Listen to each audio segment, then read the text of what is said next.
Cormac McCarthy talked about his writing process only one time, and today we are going to be examining Cormac McCarthy's thought process behind his masterpiece novel, Suttree. And we have this information because this is what he submitted for his Guggenheim Fellowship that he eventually got. And he says about Suttree, quote, "The overall effect of this novel and process aims not at total knowledge of life in this city, but at an understanding of what life here would mean to a person who was totally aware. In a sense, then, the characters are the embodiment of a single soul." And this is such a beautiful quote from McCarthy because it shows us so many different things at once. It shows Eastern and mystical elements. It also shows McCarthy exploring the only urban environment in the totality of his works.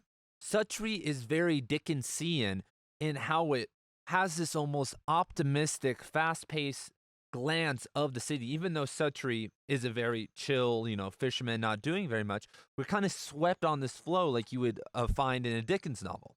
And in the novel, McCarthy describes Knoxville, where Suttree takes place, as an encampment for the damned. But McCarthy is sentimental toward these people and shows, like Dickens, groups of people in poverty who are showing good qualities. Because, the classic trope is we talk about people in a ghetto or a bad area as ignorant or criminals or whatever. But in Suttree, McCarthy doesn't do this because, as he was just saying, he's writing about the soul. I also am going to blow your mind with this bomb. In Suttree, earlier drafts of Suttree, Cornelius self-describes himself as a poet. And we never later on see him writing or engaging in poetry, but this really connects McCarthy synonymously with Suttree. And it also shows McCarthy was comfortable, defining himself as an artist. The Cormac McCarthy we've been shown in the media and over the last couple decades has been this reclusive scientific author who's in the movies and writes apocalyptic thriller novels. The Counselor, which is crazy. But at a different time in life, he was a socialite. He was hanging out with his friends, a couple times a week at parties or near a fire, playing his guitar, singing folk songs, working and building a life with his second wife. A very different kind of man than 1980s version of McCarthy, who's playing pool and being a renegade, who's finally come across some money, and as he describes it, he had young girlfriends. And I love that he describes the characters as a single soul because when we're reading McCarthy, we see him really favoring the practical or the logical side with his characters and with his writing. We never get into these deep dives until Stella Maris and The Passenger of artists or intellectuals. We're dealing with, common men. However, what these men are dealing with is not most of the time what the common man is dealing with. They are trying to rehabilitate a zone of interconnectedness. In The Orchard Keeper, they are trying to reconnect with the old Appalachian ways. In the Border trilogy, John Grady Cole and Billy Parham are trying to reconnect to something that was lost. And it's interesting, in the screenplay for Cities of the Plain, there is this pianist, and he's blind. There's this blind pianist. And McCarthy kind of goes on this little tangent on how his blindness saved him from intellectualism, saved him from logic, and showed him a different side of humanity, gave him a humanity that he would have never had if he had sight.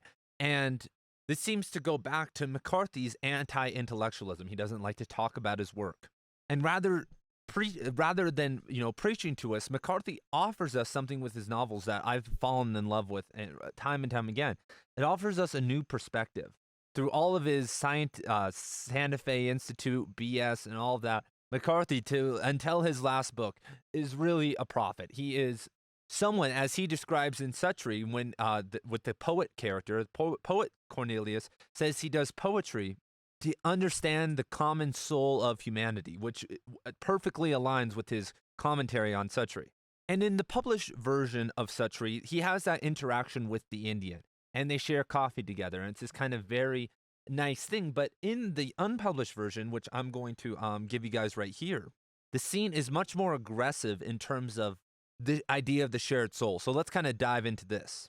And the poet is Suttree. Quote, "Perhaps the poet even suspected that the radiance of Michael's smile, Michael is the Indian, and the warmth of his greeting in return hinged at least somewhat on the sound of his own name, which he had not heard pronounced by another human being for almost 7 years. He said, "Hello, Michael," and something happened in Michael that seemed to make him more whole.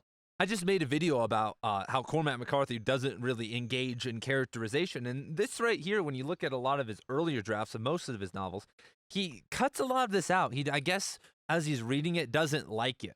But as if you're a writer, you know, a lot of times, especially in the first couple drafts, you're very idealistic. What you want comes out, but then when you read it, you're like, okay, this doesn't kind of fit in with the program and what I'm trying to achieve. But who you are, like your ego, kind of comes out in that, and that's why I feel like McCarthy is seemingly a very positive individual. And a great contrast that is at the heart of Suttree is the class contrast, right? The rich and poor. You know, Cornelius, his father, is, you know, talks down about poor people like Suttree when they have an interaction. And the rest of the novel is McCarthy, you know, engaging with these lower class individuals.